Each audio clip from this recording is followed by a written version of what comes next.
बिस्मिल्लाहिर्रहमानिर्रहीम। आज का जो अहम मौजू है तो ज़मानत के कवानीन हैं या ज़मानत से मुतल्लक जो क़वाइद व ज़वाबित हैं उससे मुतल्लक मैं बात करूँगा। ज़मानत जो है ये क़ब्ल अज़ गिरफ़्तारी भी है, ज़मानत बाद अज़ गिरफ़्तारी भी है, और ज़मानत जो है उसमें एक है काबिल ज़मानत और दूसरी है नाकाबिल ज़मानत। काबिल ज़मानत जो ज़मानत है वो उन जराइम में है जिनमें सज़ा जो है वो कम है 2 साल से, और वो प्रेप्टी क्लास में फ़ाल नहीं करते, तो उनमें उन माइनर ऑफेंस जो है उनको बेलेबल डिक्लेयर किया गया है। तो उसका तरीक़ाकार यही है कि उसमें मुल्ज़म जो है वो अदालत में मजिस्ट्रेट साहब के रूबरू अपने आप को सरेंडर करता है और अपनी ज़मानतनामा दाखिल कर देता है। उसमें अबूरी ज़मानत करवाने की ज़रूरत तो नहीं होती, लेकिन बाज़ औक़ात उसमें अबूरी ज़मानत भी मिल जाती है, लेकिन उसमें भी डायरेक्शन हो जाती है अगली तारीख पे कि इलाका मजिस्ट्रेट के लोगों को में जाकर मुचलका दाखिल करें। बाज़ ऑफेंसेस ऐसी होती हैं कि जिनमें जराइम जो है वो नाकाबिल ज़मानत होते हैं। तो जो नाकाबिल ज़मानत जराइम होते हैं उसमें ज़मानत जो है या तो अबूरी हो सकती है 498 CRPC के तहत, या अगर बंदा अगर गिरफ्तार नहीं हुआ तो फिर वो अबूरी करवाएगा, और अबूरी ज़मानत में उसे अपना केस साबित करना पड़ेगा कि पुलिस और मुस्तगीस की जो बददियानती और बदनीति है वो साबित करनी पड़ेगी, और मुल्ज़िम को अपनी बेगुनाही साबित करनी पड़ेगी। अगर वो मौके पे शामिल नहीं है तो प्ली ऑफ एलिबाई जो कितनी ताकतवर है, अगर वो बेगुनाह है तो उसकी बेगुनाही के सबूत। तो बेल बिफोर अरेस्ट जो होती है ये बहुत शाज़ो नाज़र इसमें हालात होते हैं कि अगर आदमी अपना केस साबित कर जाए तो उसको मिलती है, अगर ना कर सके तो वो खारिज हो जाती है। इसमें बाज़ औक़ात कोई रिकवरी मैटर होते हैं या कोई दूसरा पैसों की रिकवरी या कोई वेपन ऑफ ऑफेंस की रिकवरी, तो उसमें ज़रा बेल कम मिलती है। अगर बंदा बेगुनाही साबित कर दे और मुस्तगीस और पुलिस की बददियानती साबित कर दे तो मिल जाती है। जो बाद अज़ गिरफ़्तारी ज़मानत है वो 497 के तहत आती है, 497 CRPC। उसमें साबित ये बाद अज़ गिरफ़्तारी ज़मानत में आपने जो फैक्ट्स होते हैं FIR के उनको बार बार पढ़ें। उसमें से आपको बहुत सारे, अगर आप बेल दायर करने में मुल्ज़िम के वकील हैं तो आप FIR का बगौर मुतालिया करें।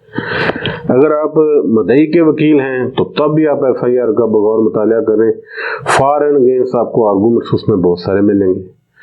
सबसे पहले जो है तारीख वक्त वक़ूआ को टैली करें, उसके बाद डेट ऑफ FIR को टैली करें कि तारीख वक्त वक़ूआ और FIR के अंदराज में कितना फ़र्क है। वो आफ्टर अरेस्ट की बेहतरीन ग्राउंड है। उसके बाद FIR पढ़ें, उसमें बार बार देखें कि विटनेस जो हैं गवाहान रखे हैं उनका मुस्तगीस के साथ क्या रिलेशन है, उसके रिश्तेदार हैं, उसके भाई हैं या कोई दोस्त हैं, उससे भी आपको फ़ायदा मिलेगा। इसके अलावा अगर मेडिकल हार्ड केस है तो उसमें बगौर तारीख वक्त वक़ूआ देखें, FIR का अंदराज देखें, और मेडिकल की जो डेट है मेडिकल लीगल जो जारी होने की वो चेक करें, उनका आपस में मुआवजा करें। उसके अलावा जो ज़रबात की लगने का पीरियड है वो डॉक्टर साहब ने मेंशन किया होता है नीचे, वो चेक करें। उससे आपको पता चल जाएगा सारे मामलात का। अगर इसमें कोई फ़र्क आ रहा है तो वो बेनिफिट ऑफ डाउट जो है वो अल्टीमेटली मुल्ज़िम को फेवर करेगा। इसके अलावा मेडिकल लीगल जो है वो चेक करें कि डॉक्टर साहब ने अपनी नीचे ओपिनियन दी होती है कि ये पेंडली हैंडेड जो है ये ऑफेंस ज़रबात तो नहीं लगी, यस या नो है। ये सारी चीज़ें नोट करनी है। डॉकेट कब जारी हुआ, पुलिस के पास कब गए। इसके अलावा जो फैक्ट्स होते हैं वो बार बार देखें कि जो ऑफेंसेस लगी हैं FIR के ऊपर क्या वो फैक्ट के मुताबिक साबित हो रही हैं। तो आफ्टर अरेस्ट बेल में जो फर्दर इंक्वायरी है वो बहुत बड़ी ग्राउंड है। इसके अलावा मुल्ज़िम के खिलाफ पहले कोई FIR हुई है या नहीं हुई ये भी उसकी गुड ग्राउंड है। अगर रिकवरी होगी है तो वो वाक़यातन हुई है या नहीं हुई ये भी एक गुड ग्राउंड है। अगर रिकवरी हुई नहीं है तो वो भी एक बेल की गुड ग्राउंड है। اگر ملزم نے پہلے کبھی کوئی ایسا آفینس کمیٹ ہی نہیں کیا، اس کے خلاف کوئی ایف آئی آر ہی نہیں ہے، پریویس نان کانوکٹ ہے، پریویس ریکارڈ نہیں ہے اس کا، تو یہ بھی ایک بیل کی گڈ گراؤنڈ ہے۔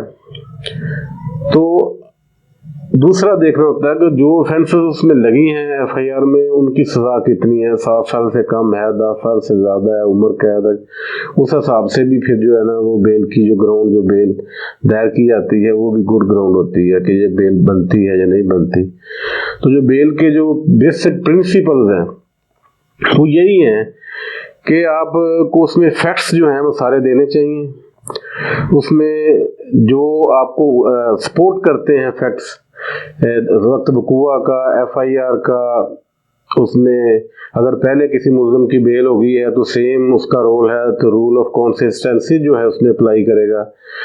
اگر 1 سال کی گراؤنڈ ہے کہ 1 سال میں کوئی ٹرائل، ڈیلے آف ٹرائل کی جو گراؤنڈ ہے اگر ہے تو وہ بھی بیل کے لیے گڈ گراؤنڈ ہے۔ یا کوئی دوران مقدمہ، کوئی ایسی بیل پہلے خارج ہو چکی ہے لیکن دوران مقدمہ کوئی ایسے حالات، ایسے واقعات پیدا ہو گئے ہیں کہ جو فریش گراؤنڈ پہ اویلیبل آپ کو ہوگی، تو وہ بھی ایک بیل کے لیے گڈ گراؤنڈ ہے۔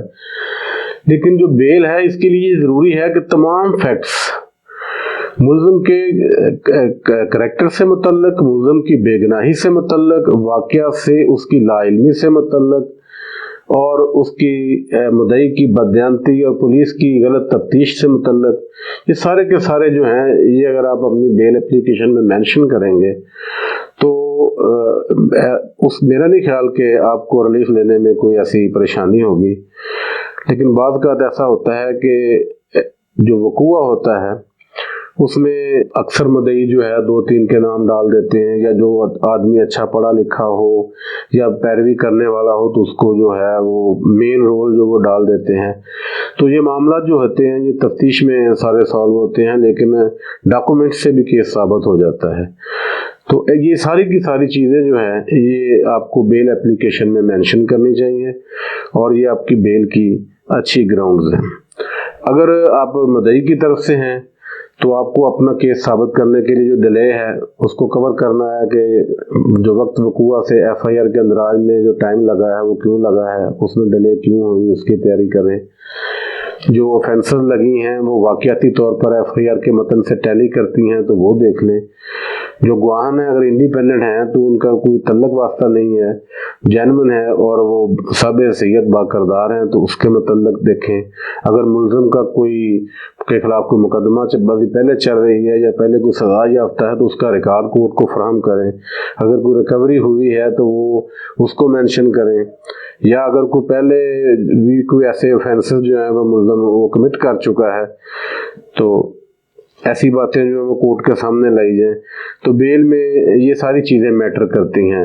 انصاف کے تقاضے پورے کرنے کے لیے کورٹ دونوں فریقین کو فار اینڈ اگینسٹ آرگومنٹ سماعت کرنے کے بعد جو الٹیمیٹ اس میں جو ہے کہ اگر آپ کا گڈ کیس ہے تو بیل خارج کرنے کے لیے گڈ کیس ہے تو بیل خارج ہوتی ہے۔ اگر اس میں کوئی ایسی چیزیں ہیں کہ جو فردر ثابت ہونی ہے، اس میں انویسٹیگیشن کی ضرورت ہے، وہ شہادت پہ جا کر ثابت ہونی ہے، تو اس میں جو ہے بینیفٹ آف ڈاؤٹ جو ملزم کو جاتا ہے، اکثر ایسے کیسوں میں بیل گرانٹ ہو جاتی ہے۔ دوبارہ کبھی کسی نئے ایشو یا کسی نئے ٹاپک پہ آپ سے ملاقات ہوگی۔ السلام علیکم۔